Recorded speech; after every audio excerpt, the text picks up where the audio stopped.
আমি ব্যক্তিগতভাবে এরকম কয়েকটা ঘটনার কথা জানি, যে বাসায় মেয়েরা হয়তো কোনো তরকারি কেটে, ধরুন কুমড়া কেটে ফালি করে রেখেছে, তাকিয়ে দেখে ফালিটা নাই, নিয়ে গেছে। কে নিয়ে গেছে? আমার কোনো বিজ্ঞান মনস্ক ভাই এটার কোনো ব্যাখ্যা দাঁড় করাতে পারবেন না। ফ্রিজ থেকে ডিম এনে ড্রয়িং রুমে মাঝখানে ছেড়ে দিস, কে ফেলেছে? কোনো ব্যাখ্যা বিজ্ঞান মনস্ক ভাইরা বের করতে পারবেন না। এবং হয়তো যিনি কোনো ব্যক্তির উপরে আক্রমণ করেছে, তার উপরে সওয়ার হয়ে বসেছে, এই ব্যক্তি তাকে নিয়ে গাছের ডালে নিয়ে গেছে। এ ধরনের ঘটনাগুলো আমাদের চোখের সামনে অনেকবার ঘটেছে। এবং জাদুগ্রস্ত রোগীর বিষয়টা আরো পরিষ্কার। বিশেষ করে কোনো ব্যক্তি যখন জাদুগ্রস্ত হয়, জাদুর অনেক প্রকার আছে, এক একজনকে এক একভাবে জাদু করা হয়। নারীদের উপরে অনেক সময় ভিন্ন ধরনের জাদু করা হয়, পুরুষদের উপরে ভিন্নভাবে জাদু করা হয়। এই জাদু কারোর উপরে করা হয়েছে কিনা এটা বোঝার জন্য একটা মৌলিক আলামত হলো, জাদুগ্রস্ত ব্যক্তি কোরআনে কারিমের তেলাওয়াত সহ্য করতে পারে না। কোরআনের তেলাওয়াত সহ্য করতে পারে না।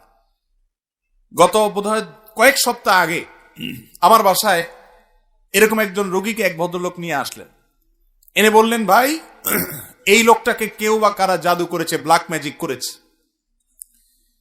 এবং তার আলামত হিসেবে তারা বললেন যে এ আজানের আওয়াজ শুনলে পাগলের মতো ছটফট করে, সে টিকতে পারে না, এবং কোরআনে কারীমের তেলাওয়াত সে শুনতেই পারে না।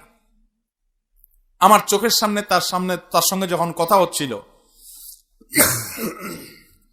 কোরআনে কারীমের তেলাওয়াত শুনে তার শরীরে আমি নিজে চোখের সামনে দেখলাম যে তার পাওগুলো, আঙ্গুলগুলো এরকম সব বাঁকা হয়ে যাচ্ছে, পুরো শরীর কোকড়ায় বোকড়ায় যাচ্ছে ভয়ঙ্কর ভাবে।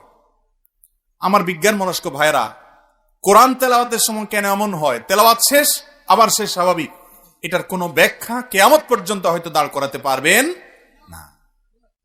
এই জাদুর অস্তিত্বকে অস্বীকার করার কোনো সুযোগ নেই। কোরআনে কারীমে আল্লাহ রাব্বুল আলামিন জাদুর অস্তিত্বের কথা উল্লেখ করেছেন, জিনের উপদ্রব হয় সে কথা আল্লাহ তাআলা কোরআনে উল্লেখ করেছেন।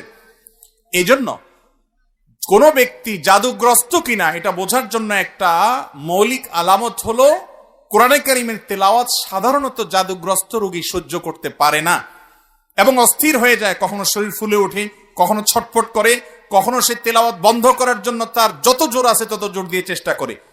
আমার পরিচিত অনেক মানুষ আছে এমন, যাদের কথা জানি আমরা, কোরআন তেলাওয়াত তারা সহ্য করতে পারে না। এটা একটা আলামত যে এই লোকটাকে ব্ল্যাক ম্যাজিক করা হয়েছে। এরকম আরো বহু আলামত আছে। কখনো কখনো ব্ল্যাক ম্যাজিক করা হলে এই ব্যক্তি দিন দিন শুকায় যায়, খেতে পারে না, বাসার থেকে বের হতে পারে না, বিছানা থেকে উঠতেও পারে না ভালো করে। এমনিতে তার মধ্যে কোনো রোগ নেই,